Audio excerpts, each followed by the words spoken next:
परम प्रेममय श्री श्री ठाकुर अनुकूल चंद्र श्रीहस्त लिखित पवित्र सत्यानुसरण ग्रंथ पाठ अर्थ मान जश इत्यादि पाइबा आशारे मते ठाकुर सजाई भक्त हुओ नहीं। सावधान हुओ ठकीजीव। तुमर ठाकुरत्व जाग्रत नहेले केही तुमर केन्द्र भी नहंती, ठाकुर भी नहंती। फांकी देले ताहाई पाइब। क्षमा कर किंतु क्षति कर नहीं। प्रेम कर किंतु आसक्त हुओ नहीं। खूब भल पाओ किंतु देह घसा हुओ नहीं। बक बक हेबा पुण्यत्वर चिन्ह नुहे। जदि निजे संतुष्ट बा निर्भावनी होइताओ तेबे अन्य पाई चेष्टा कर।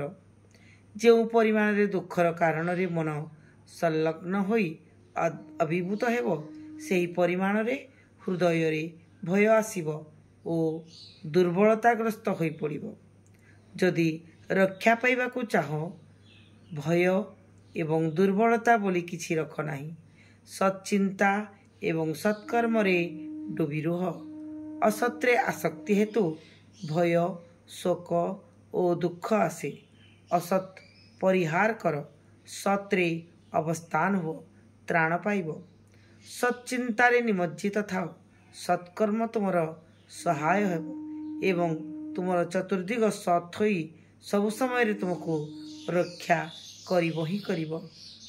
जय गुरु। वाणी संख्या 53। जय गुरु।